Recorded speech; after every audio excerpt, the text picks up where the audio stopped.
Bonjour à tous et bienvenue salle 104. Aujourd'hui dans cette vidéo, nous allons parler Empire, Résistance et République. Oh, stop!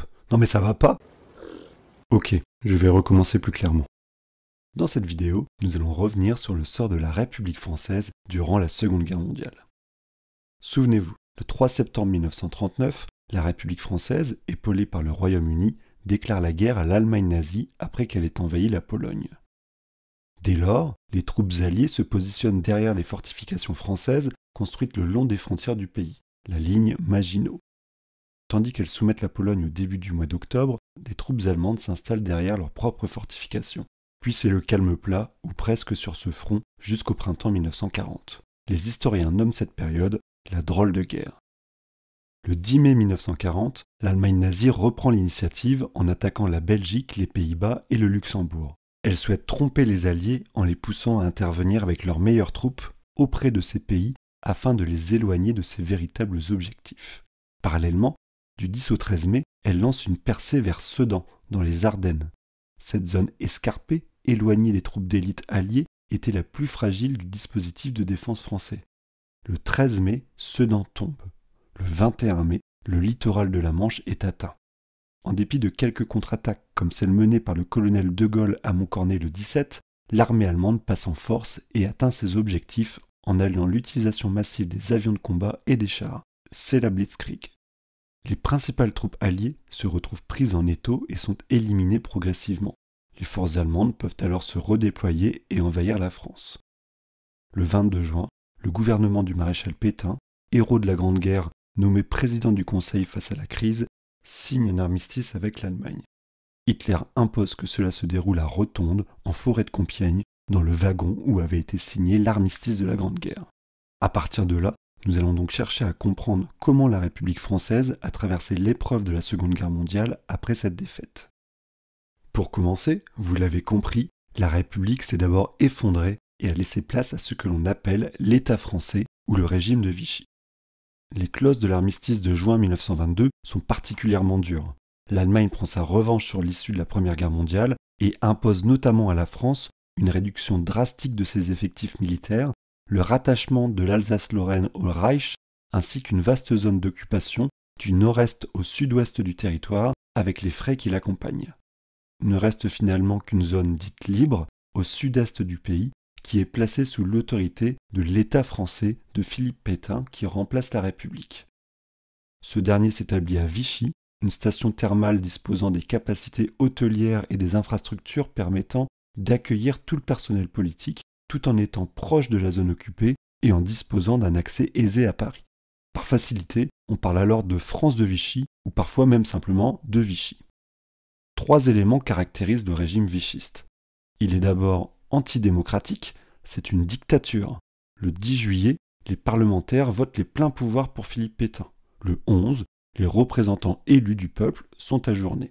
Rejetant les valeurs républicaines et la démocratie qu'il accuse d'être responsable de la situation du pays, le régime de Vichy encourage une révolution nationale, résumée dans la devise « Travail, famille, patrie », ainsi que le culte du maréchal. Par ailleurs, ce régime est collaborationniste. Cela signifie qu'il soutient l'Allemagne nazie et contribue à son effort de guerre. Cela prend plusieurs formes. D'abord des livraisons de matières premières dont les nazis ont besoin, de la nourriture notamment, puis le service de travail obligatoire qui est mis en place à partir de 1943. Les Français étaient désignés de force pour aller travailler en Allemagne et servir les intérêts économiques nazis. 600 000 personnes furent concernées. À partir de 1943, la milice, la police politique de Vichy, collabore avec l'Allemagne nazie pour traquer les résistants à l'occupation et au régime. Enfin, la France de Vichy est profondément antisémite. Le régime de Vichy considère que la Troisième République était parasitée par des personnalités juives comme Léon Blum. Ce serait l'une des causes de sa décadence et de la défaite. L'État français met donc en place des lois d'exclusion de la société et organise des rafles, c'est-à-dire des arrestations puis des déportations massives de juifs. La plus importante est la rafle du Veldiv, le 16 juillet 1942, où 13 000 personnes furent arrêtées. Au total, près de 76 000 personnes de confession juive furent ainsi déportées vers les centres de mise à mort. Néanmoins, en dépit de la défaite, Dans notre seconde partie, nous allons voir que certains Français décidèrent de résister et de porter les valeurs de la République en formant ce que l'on appelle la France libre. La naissance de la France libre est marquée par le discours du 18 juin 1940 de Charles de Gaulle, devenu entre-temps général depuis Londres. Il y appelle les Français à rejeter l'armistice et à ne pas reconnaître la légitimité de Vichy. Pour lui, la France peut encore croire en la victoire en s'appuyant sur le Royaume-Uni, sur le soutien économique des États-Unis, mais aussi sur son empire colonial. Il invite les volontaires à le rejoindre en Angleterre pour continuer le combat aux côtés des Alliés et former ce que l'on appela rapidement les forces françaises libres. À partir de 1941, la France libre dispose d'un gouvernement et les FFL combattent aux côtés des Britanniques dans les territoires coloniaux ralliés à Vichy, comme la Syrie ou en Afrique du Nord, avec leur victoire à Bir Hakeim. Parallèlement, dès 1940, des femmes et des hommes restés en France refusent l'armistice, l'occupation allemande et le régime collaborationniste de Vichy. Ils forment le noyau de ce que l'on appelle communément la résistance et s'organisent petit à petit en réseau, comme celui du mouvement Combat mené par Henri Freinet. La résistance se revendique de la République et œuvre à la victoire des Alliés. Les résistants constituent des maquis, de petits groupes utilisant des techniques de guérilla qui se dissimulaient dans des espaces difficiles d'accès. Ils contrent la propagande ennemie à coups de tracts et de journaux, sabotent des éléments stratégiques pour l'Allemagne et Vichy, transmettent des informations aux Alliés ou éliminent des personnalités ennemies ciblées.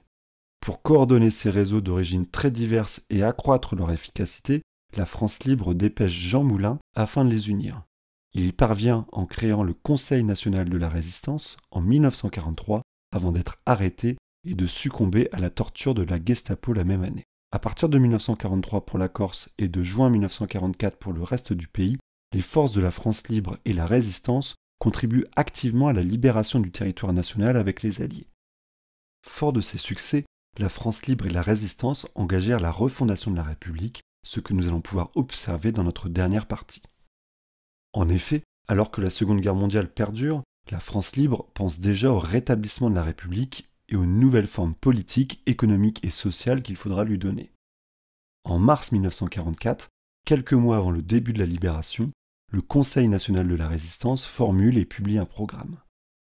Politiquement, le CNR préconise d'abord de punir les traîtres, ceux qui ont accepté de collaborer avec l'Allemagne nazie ou de travailler pour le régime de Vichy. Les personnes les plus impliquées sont condamnées à mort ou à de lourdes peines. Les fonctionnaires les plus concernés sont exclus de l'administration. Il s'agit d'agir vite pour rétablir l'ordre républicain et stopper la colère populaire qui voudrait rendre justice elle-même. Parallèlement, il faut restaurer la démocratie. Pour cela, le suffrage universel est réinstauré. Il est même élargi aux femmes qui obtiennent le droit de vote en 1944. Un gouvernement provisoire de la République française est nommé avec Charles de Gaulle à sa tête en attendant l'organisation de nouvelles élections et la mise en place d'une assemblée constituante afin de rédiger la constitution de la 4e République. Économiquement, le CNR prévoit la reconstruction du pays. Celui-ci est en ruine du fait des combats de la libération. Les réseaux de transport et les usines sont particulièrement touchés. Certaines villes sont presque totalement détruites, comme Saint-Lô, à 90%. Le CNR demande la nationalisation des secteurs économiques stratégiques tels l'énergie ou les transports. Pour les résistants, le contrôle de ces secteurs relève de l'intérêt général et doit donc revenir à l'État. Les entreprises qui ont collaboré avec l'ennemi, comme Renault, sont elles aussi nationalisées. Enfin, sur le plan social, les résistants souhaitent la mise en place d'un État-providence, c'est-à-dire un État mettant en place un ensemble de mesures protégeant sa population face aux aléas de la vie, maladie, handicap, vieillesse, chômage. Ainsi, les droits au travail et au repos sont réaffirmés, une hausse des salaires est prévue et les droits syndicaux sont rétablis. La principale innovation du CNR en matière sociale est la création de la sécurité sociale. Elle est effective en 1945 et vise à assurer à tous les citoyens des moyens d'exister dans tous les cas où ils sont incapables de se le procurer par le travail. Notre vidéo se termine donc sur l'instauration de la 4e République en 1946 qui achève la refondation républicaine avec l'adoption par référendum d'une nouvelle constitution. J'espère vous avoir donné une vision globale de la manière dont la République française a traversé la Seconde Guerre mondiale. Nous nous retrouverons bientôt pour une nouvelle vidéo. D'ici là, portez-vous bien.